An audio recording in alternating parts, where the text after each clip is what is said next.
Então, desde já, bom dia aos senhores, né? Mais uma vez aí a turma está se fazendo presente só com dois alunos, tá certo? Hoje é 9 de junho, são 9 horas e 41 minutos. Estamos chegando aí na nossa última aula, tá certo? Então, nossa última aula teórica é a aula de hoje. Deixa eu só botar o slide aí em modo full, rapidinho.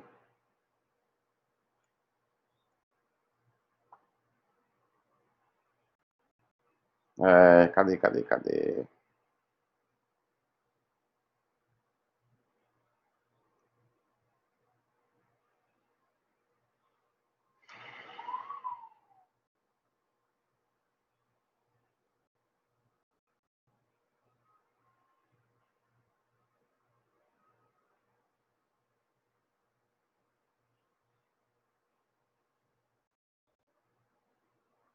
Deixa eu trocar a tela aqui.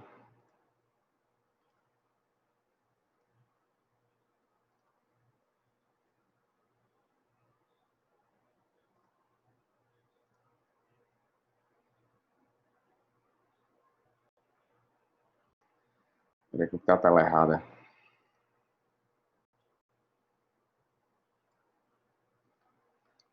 Então, a gente está chegando aí nos nossos últimos dois assuntos, tá certo? Como, enfim, a maioria de vocês não participou das aulas, né? Então não tenho noção de como é que vocês estão no projeto, certo? Então, enfim, se vocês dois que estão online aí puderem me dar um feedback, como é que vocês estão no projeto, como é que a galera está fazendo o projeto, se já fizeram, se já não fizeram, eu agradeceria, tá certo? Deixa eu ligar minha câmera aqui.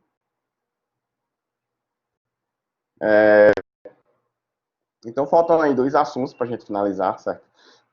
Faltam for, né, em range, acredito que é rápido, certo?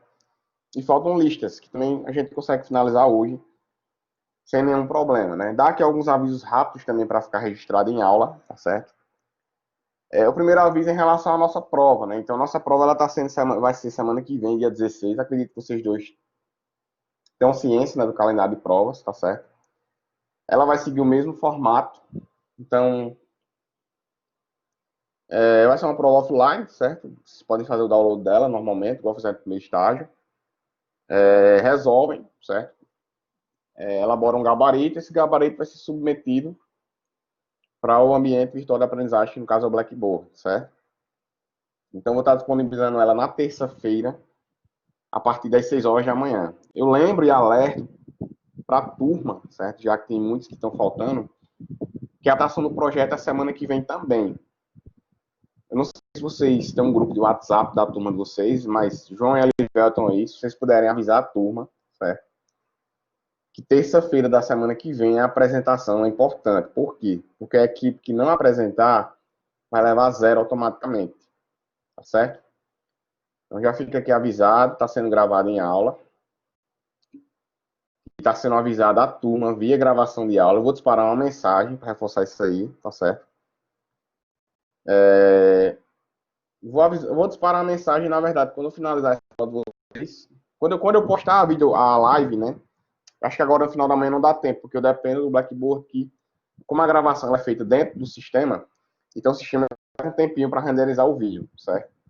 Gasta em média 1 hora, 2 horas no máximo, para à tarde, quando as lives da manhã, certo? Aí automaticamente já dispara a mensagem avisando da apresentação do projeto semana que vem. Então, mais de antemão, vocês já podem avisar aí no grupo, dizer, ó, o professor está dizendo que se não aparecer semana que vem para apresentar o projeto é zero.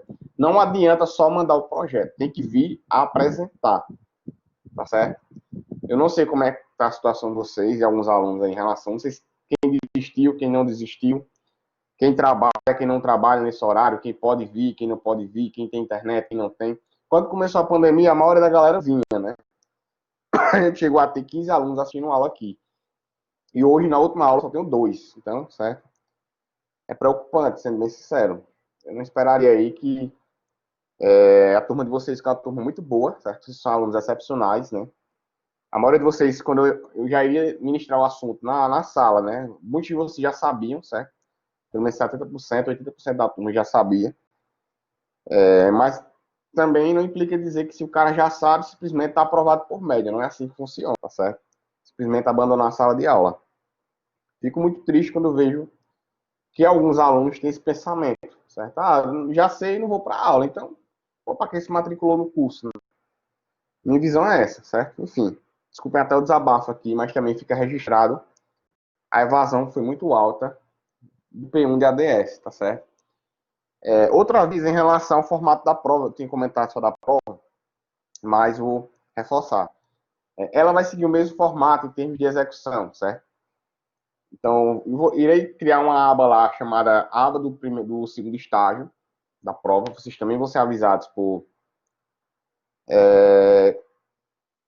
mensagem, certo? A partir de hoje eu vou começar a disparar essas mensagens para que fique registrado, para que fique documentado como é que essa prova ela vai ser. E vocês façam o download naturalmente, certo? Para que vocês possam responder e a partir daí vocês tenham essa questão aí para enviar o gabarito, certo? Todo o processo de planejamento da prova. Já vou criar as abas a partir de hoje e já começar a disparar as mensagens a partir de hoje. Em relação ao projeto, certo? Alguns alunos, dessa turma ninguém chegou a me mandar mensagem, mas da outra turma do P1, o pessoal, enfim, tá com dúvida, teve dúvidas em relação como concluir o projeto, tá certo? Então, não sei se vocês já fizeram, vocês dois também, mas apenas reforçando também, para que também fique gravado em aula, de que só com os assuntos que a gente está estudando tem condições desse projeto ser feito, tá certo? Então, hoje a gente vai encerrar no Foreign Range, né, como eu falei, e entrar na parte de listas, tá certo? Então, não vejo motivos de desespero, pelo menos de alguns, né? Não sei se a galera está estudando, não sei se a galera não está estudando, certo? Enfim, fica essa dica aí. No mais, eram esses os assuntos, aliás, são esses os assuntos, os avisos que eu teria para fazer para vocês, tá certo? Vou começar a aula aqui normalmente, certo? Caso vocês dois tenham dúvidas, podem falar no chat que eu respondo, tá certo? Então, se ninguém for falando, eu vou andando e por aí vai, certo? Estou subentendendo que vocês estão entendendo. Tá joia? Então, ó, encerrando aí o nosso assunto, a gente vai falar um pouco sobre o For em Python, certo? Então, em Python, ele segue o mesmo processo que é utilizado nas outras linguagens de programação. Então, o for é uma estrutura de repetição igual ao while, certo? Igual do while, enfim, outras primitivas que a gente utiliza aí nas linguagens de programação para evitar um processo de controle de fluxo, tá certo? Ele também se utiliza aí da execução de uma lista de instruções, um bloco de instruções mediante esse laço de repetição. Tem um laço que ele é controlado, certo? Ele tem começo e fim e controle, né? Para que você possa verificar cada novo salto como é que ele pode executar, tá certo? Para cada interação, há uma variável de controle, certo? Então, o while do while a gente não tem, certo? Você executa lá até que a condição seja verdadeira, certo? E ele para. Já aqui não, aqui ele faz a verificação em tempo de execução, diferente do while, porque o while ele executa sem fazer a comparação, ele executa até que a condição seja verdadeira, e aqui não tem condição verdadeira. Aqui tem um laço que ele vai ir fazendo um processo de interação até ele chegar ao fim dele, tá certo? Que já é pré-definido. Então, assim, uma estrutura similar à do Portugal, tá certo? Que é importante vocês entenderem aí para a gente ter essa noção real. Então, a sintaxe que é basicamente essa daí, certo? A gente cria uma variável no primeiro modelo, né? Na verdade, são dois tipos de sintaxe que a gente tem, certo? A gente tem for, variável, que você vai declarar, em range, início e fim, certo? Então, para variável, no intervalo, esse range aí significaria intervalo, certo? Se a gente traduzir. Vá daqui até ali, certo? Então, comece aqui e vá até aquilo ali, no caso, até aquele salto que a gente está atribuindo, certo?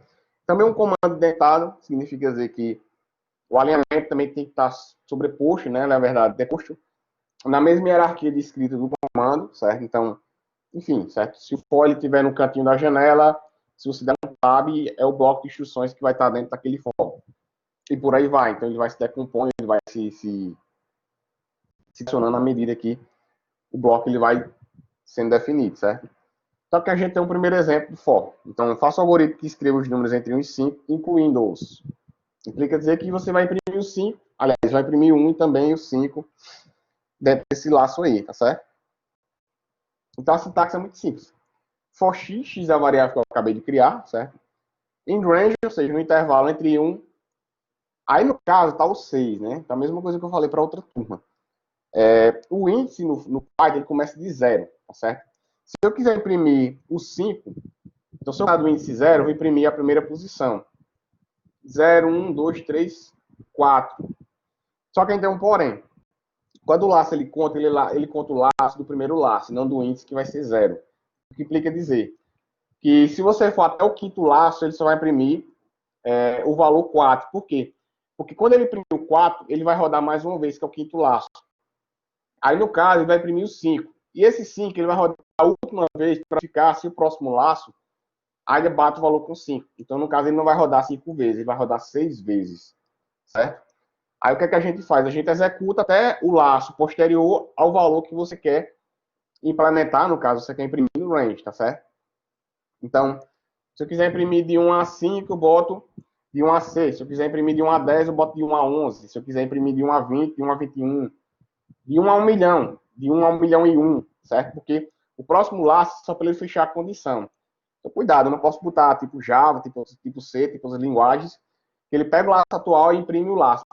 A interação, ela pega essa interação menos 1, ele parte do zero. Então, teoricamente, ele imprimiria, entre aspas, né? O primeiro salto, que é considerado o zero, certo? Até o quarto salto, que é considerado o 4. Então, para ele imprimir o quinto, você teria que pôr o quinto. Só que aí eu diminuo assim, que vai ser do zero, então fica menos 1. Então eu vou ter que ir até o sexto laço para poder imprimir o índice 5, tá certo? Então o Python tem essa pegadinha aí, não só o Python, o PHP também faz, outras linguagens de programação também utilizam essa mesma sintaxe de fluxo. E para a gente alterar essa questão da sintaxe, né, onde começa, onde termina esse processo, o range também possibilita que a gente tenha mobilidade, certo? Mobilidade ela implica dizer que você vai ter aí, certo? Início e fim, para percorrer o intervalo entre início e fim, certo? E você também vai ter intervalo início e fim com o controle, que no caso vai ser como você vai saltar certos passos que você vai desenvolver. Nesse caso aí, segue a mesma sintaxe, a diferença é que o passo ele vai vir no final do comando. Aí eu boto aí, certo? For, no caso, variável em range, normalmente, igual eu fiz na primeira forma. Início, certo? Então, de onde começa ali, certo? Fim, de onde termina o passo. No caso, o passo, geralmente ele enfim, é um valor numérico, natural, certo? E que quanto você vai saltar do começo, sei lá, posso saltar de 1 em uma posição. Se eu precisar saltar de 1 em 1, não é necessário você pôr o passo. Mas de 2 em 2, de 3 em 3, de 4 em 4, 5 em 5, por aí vai, certo? Então, também segue esse táxi de indentação. Aí a gente tem um primeiro exemplo, que é esse aí, ó. Só se um programa que escreva os números pares entre 1 e 10. Então, se eu quero escrever o par entre o 10, 1 automaticamente já voa. Certo? Então, ele nem precisa começar dele. Você pode começar até do primeiro par, até você chegar no 10, saltando de quanto? Saltando de 2 em 2. Então, a lógica do comando é muito simples. For i, certo? O x, enfim, o que você quiser escrever. O 2 aqui, ele vai definir de onde você está começando, certo? O 11 vai ser até a 10ª posição, então eu incremento de 1, porque ele vai rodar o próximo salto mais uma vez para validar, então eu boto 11, para poder ele imprimir o valor 10, que foi o salto validado anteriormente, tá certo? E salte aí de 2 em 2, então passe de 2 em 2, tá certo? Então é simples, é só uma questão de lógica. Começa de 2, vai até 10, e imprima de 2 em 2, para que a gente tenha esse retorno no salto. Então é muito simples, certo? Não tem muita discussão não. Aqui tem alguns exercícios que vocês podem tentar fazer aí, tá certo? Então, utilizando a estrutura for, faça um programa que apresenta os números ímpares entre 0 e 20. Então, a mesma lógica do anterior. Você começa de 1, certo? E salta de 2 em 2 da mesma forma, só que até 19, né?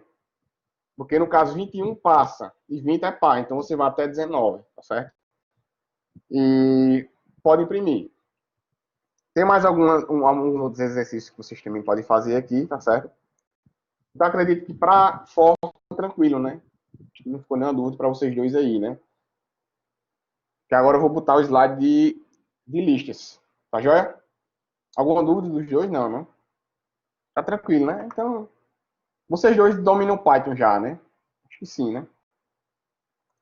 Pelo que eu tenho percebido nas aulas, vocês têm poucas dúvidas. Então, eu acho que os dois já dominam Python, né? Deixa eu só botar aqui slide lists. Vocês já chegaram a estudar listas também ou não? Acho que não, né? Ou sim. Eu vou até subir esse slide logo para a sala de virtual de vocês, tá certo? Pronto, listas. Deixa eu só subir o slide aqui de vocês, rapidinho. A gente não chega em função, Arivelto, infelizmente.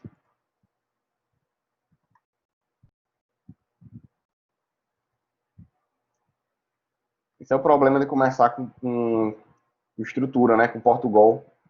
E se a gente fosse direto para Python, daria tempo, entendeu, cara? Todo o primeiro estágio de Portugal. Mas eu não acho ruim, não. Eu acho que ensina o aluno a programar em duas visões. Tanto estruturada quanto interpretada. Acho até melhor ensinar Portugal do que funções em Python, sendo bem sincero. Então, para finalizar aí o segundo estágio de conteúdo da nossa disciplina, estou entrando aí no assunto que é o uso de listas. Tá certo? Então, ele segue a mesma lógica aí de listas de outras linguagens, né? Para quem nunca ouviu falar, uma lista, vocês vão pagar mais à frente de estrutura de dados, ela é como se fosse uma variável, certo? Só que ela é extensível. O que é que significa dizer? Ela não guarda só um valor, ela guarda valores, só que você vai separando esses valores. Então, vou dar um exemplo muito simples, muito prático, todo mundo está acostumado. Imagine uma lista de presença, certo? Imagine que você vai ter várias posições na lista de presença, sei lá, vocês vão passando uma ata em sala. Ou você está na lista de presença de um evento, certo? Ou de uma palestra, um seminário, tem lá teu nome, tu vai lá e assina, pronto.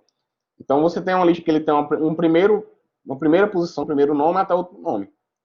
Então, da mesma forma que essas pessoas elas são inseridas na lista, estou falando já daqui agora, né? Você também pode removê-las. Não implica dizer que você vai inserir na ordem, certo? E você também vai ter que remover nessa ordem. Não. Você pode inserir o primeiro, segundo, terceiro e por aí vai. Ou você pode inserir no fim, que a gente vai falar daqui a pouco. Ou você pode escolher uma das pessoas pelo índice, certo? Que é a posição da lista, em que essa variável, o que esse elemento ele vai estar. E a partir daí você remove, você altera, certo? Não tem muito segredo para que a gente possa manipular a lista, né? Em Python, ela segue a mesma lógica de outras linguagens, né? Então, um conjunto de dados que tem valor ordenado, certo? Esse ordenamento se dá a partir desse índice, como eu falei ainda agora, onde é a posição do elemento na lista. Então, tem essa diferença aí da variável. A variável você não basicamente posiciona, só guarda o valor ali dentro, certo?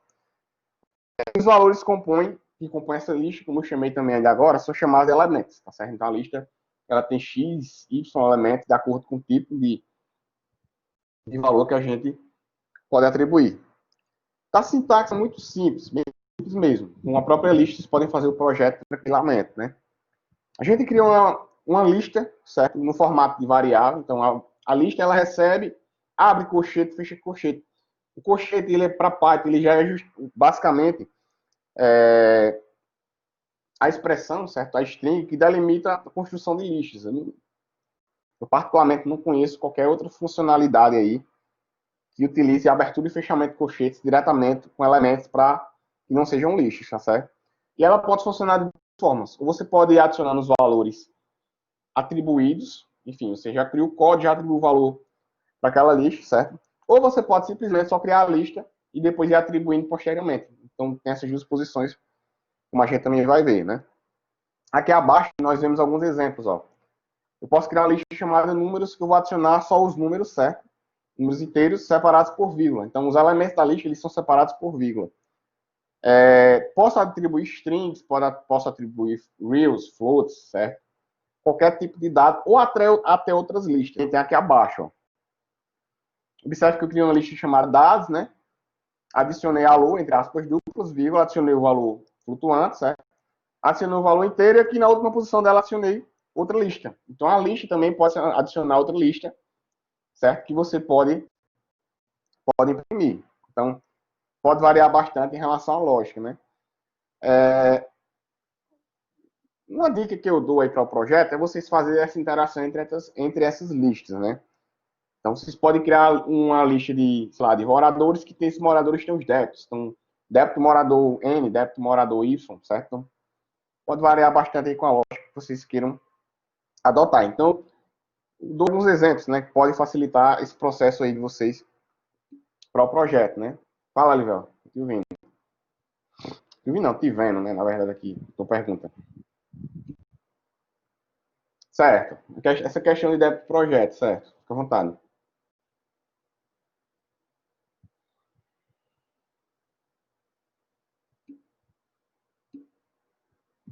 Não, o valor, cara. O valor do cara tá devendo lá.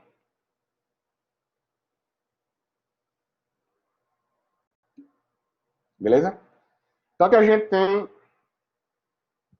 um exemplo, ó. Faça um programa que receba a idade de 3 pessoas exibindo em seguida, certo? Muito simples. Criou a lista, sei lá, a idade, certo? Recebe, abre o colchete, você pode, qualquer manipulação de código de entrada, você pode especificar normalmente, certo? Int input, digita primeira idade, int input, digita segunda idade, int input, digita terceira idade, certo? Fecha o colchete, print dados. Então, imprimam a lista de uma vez, certo? Então, não tem segredo. Aqui eu estou atribuindo, considerando só a ordem de atribuição, não estou considerando o índice, né? Que é a posição de cada elemento dentro da lista, tá certo? E aqui já tem o mesmo exemplo, só que eu vou fazer uma comparação. Após eu criar a lista, certo? Eu posso manipular normalmente a partir dessa posição. Então aí já tem uma diferença, porque eu vou imprimir a idade da segunda pessoa. Então, lembre-se do que eu falei ainda agora, que começa a partir do índice 0. Então, a primeira pessoa vai ser o índice 0, a segunda pessoa vai ser o índice 1 e por aí vai. Você vai diminuir uma posição para que você consiga chegar na posição de elemento daquela pessoa, tá certo? Então, mesma lógica, só que a diferença é o print dados entre colchetes 1, que é a posição 2, porque começa de 0, posição 1 é 0, posição 2 é 1, posição 3 é 2, certo? Por aí vai, dessa lista, certo? Não tem muito segredo. Terceiro exemplo aí, faça um programa que recebe a idade de 3 pessoas em uma lista e escreva a maior idade digitada. A partir do momento que eu atribuo, eu também posso fazer um comparativo, certo? Entre essas atribuições que eu quero estipular. Então, idade recebe os 3 inputs, normalmente, certo? Maior recebe 0. Aí, cuidado aí para não confundir, ó. For idade, idades, a lista é idades, né? No caso do plural.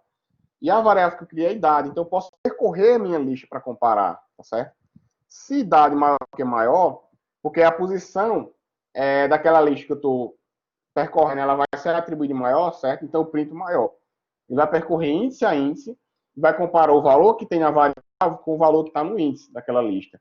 Para que a partir daí você possa ir percorrendo, aliás, para que você possa adicionando, certo? Uma diferença interessante que eu acho que o Python tem para as outras linguagens é que você não precisa passar por parâmetro, né? Então, se você percorrer dentro da própria lista, ele já faz isso automaticamente, certo?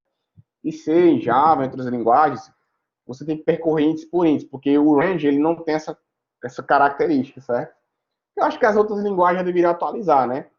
Se você vai percorrer um vetor, então não faz sentido você dizer que vai ter que inserir por índice. Se você já percorrer dentro da lista um for, então, logicamente, você vai percorrer ela toda. Né? Você não vai delimitar início e fim ali, certo? Ele compara cada índice, certo? A diferença aqui é que a gente não vê o i do índice, né? E com maior e no final ele printa maior para que justamente ele tenha a maior dentro daquela lista. Outra característica também da lista é que a gente pode salvar, no caso, inserir valores na lista, em uma lista já existente. É aí que vocês podem também usar no projeto. Nesse caso aí, eu vou pegar a última posição da lista para adicionar nela. É o que a gente chama de método append, né? Então, append, ele é um método que permite você, dado uma lista que já existe, você adicionar valores nas últimas posições dela, na verdade, na última posição.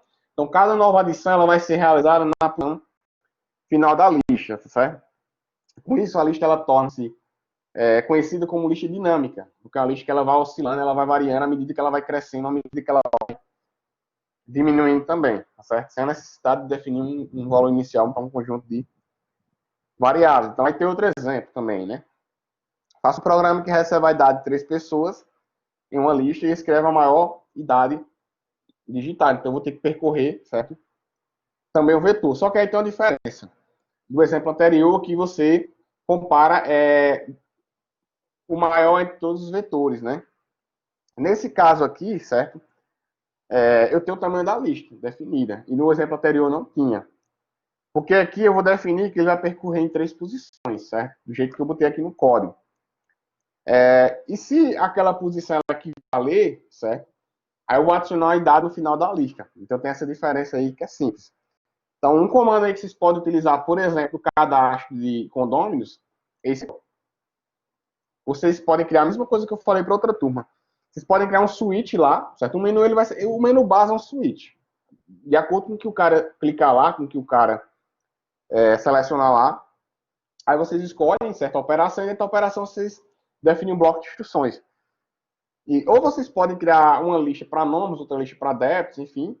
Ou você pode criar lista dentro de lista. Então você vai ter uma posição de índices que cada índice vai equiparar um condômino, certo? Sei lá, como se fosse um código. Código 4. Vai ser o código 4, tanto na lista de débitos quanto na lista de nomes, vocês estão entendendo? Código 5, que você diz para o condômino qual é o código dele, para que justamente você saiba, para que ele possa retornar automaticamente. É já uma sugestão que eu dou para vocês. Não sei se vocês já fizeram um projeto, né? Mas para quem não fez, para quem está em dúvida em relação a isso, eu dei essa sugestão para a galera do P1 também de computação, certo? Então, use um código para cada cliente, esse código vai ser o índice dele na lista. Então, você tem um retorno de acordo com o código, certo? Vocês podem, sei lá, cadastrar 4, 5 clientes. Cada cliente ele tem seu código, pelo código você recupera o valor dele. Já que a gente, enfim, não é necessário fazer listas bidimensionais ou tridimensionais, né? Na minha opinião, para esse projeto não faz tanto sentido, certo? E a lógica é essa daí. Então, eu criei uma lista vazia, certo? Chamada idades. E idade, que é a variável que eu criei, ela recebe o input, certo? Aqui está fazendo um range, mas a gente também pode fazer fora do range, né? Idades, que é a lista ponto .append, recebe o valor que está em idade, que é justamente esse valor que puxa daqui, certo? Então, sempre que vocês forem adicionar um novo condômino, um novo débito, certo? Enfim, alterar a partir de um índice lá. A alteração não é o append, né? Mas só inserção, certo? Mas a alteração vocês já usariam o índice para que vocês possam posicionar exatamente cada código daquele ali. Aí vocês podem usar o append, nesse caso aí, para finalizar em relação à atribuição da lista, tá certo? A gente finaliza aqui o assunto do segundo estágio. Tem alguns outros exercícios que vocês podem dar uma olhada, tá certo? Fiquem à vontade aí, para que vocês possam me perguntar. Espero que a maioria de vocês também continue, né? No segundo período. Vocês dois vão continuar no curso? Ou não? Vão, né? Espero que os demais também continuem. Se vocês souberem de alguém que saiu ou que está pensando em sair, vocês me avisem, que a coordenação ela entra em contato para tentar fazer esse resgate do aluno, tentar entender por que ele está saindo, certo?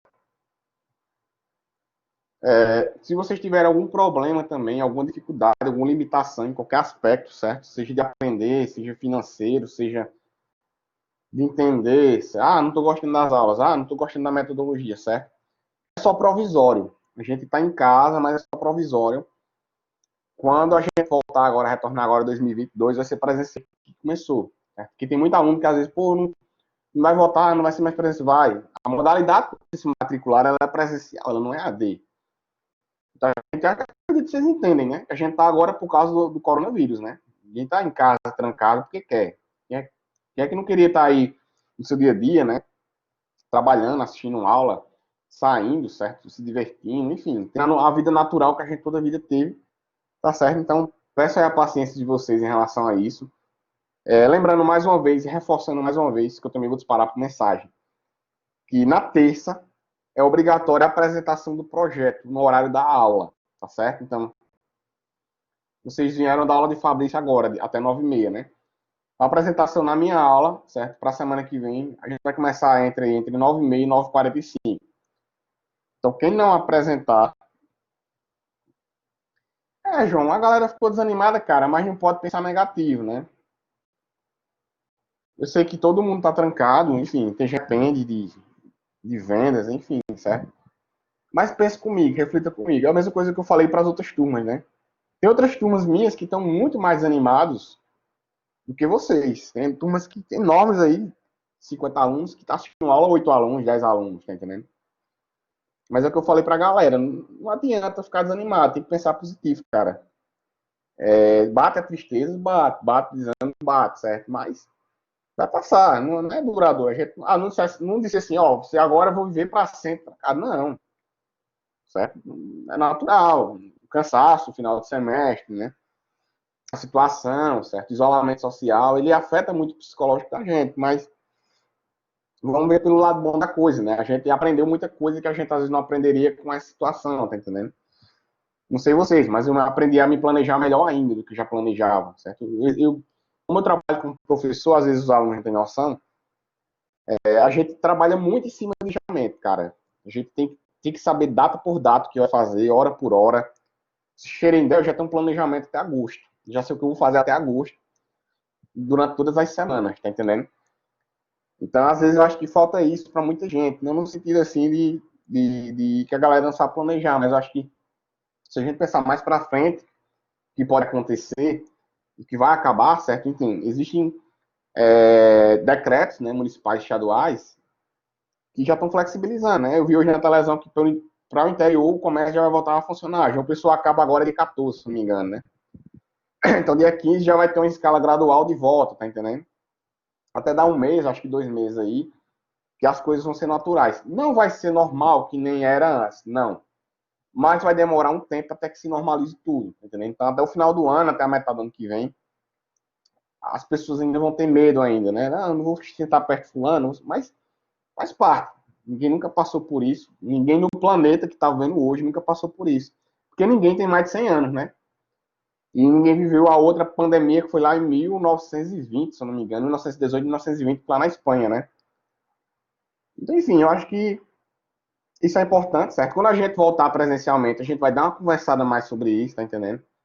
Quando nós nos vermos, né? Quando vocês verem os professores verem os alunos, vai ser uma sensação muito boa, que eu acho que tá todo mundo com saudade de todo mundo, né? Mesmo quem a gente não tem muito laço de amizade, mas estava começando a construir esse laço, né? De professor-aluno, e esse laço professor-aluno, ele vira amizade, né? Todo mundo vai começar a chamar os professores pelo nome, os alunos pelo nome, entendeu? Então, vira amizade. Mas eu acho que o importante é pensar para frente. Tá joia? Então, espero aí que vocês tenham gostado aí da disciplina, mesmo com desse formato, certo? Espero que eu tenha agradado todos, né? No questionário que eu rodei no começo não, há 20 dias atrás, muitos de vocês me elogiaram, não lembro exatamente se vocês dois participaram do questionário, mas se um dos dois lá participou, agradeço, tanto pelas sugestões quanto pelas críticas, certo? Tanto pelo reconhecimento como pelas reclamações. O importante é que todo mundo participou e a gente tenta a cada dia mais melhorar o nível, certo, das aulas, melhorar o nível do material, para que a gente possa formar vocês, certo? Então, como eu falei no primeiro dia de aula, eu vou falar agora no, entre aspas, de aula teórica, né? Vocês estão na melhor instituição de ensino superior do Estado, certo? Em termos de estrutura, em termos de corpo docente, em termos de conteúdo também, em termos de tecnologia, né? Então, vocês estão assistindo aula aqui, pouquíssimas universidades no Brasil estão tendo aula, que vocês estão tendo aqui. Então, fica aí, certo? Essa mensagem final para vocês, para que a gente possa se encontrar na próxima semana, beleza? Então, se vocês tiverem dúvidas, se vocês tiverem alguma sugestão, manda por mensagem o Blackberry. Diariamente eu acesso ele e diariamente eu tô dando suporte a vocês. No mais, isso aí, a gente se encontra na semana que vem. Valeu!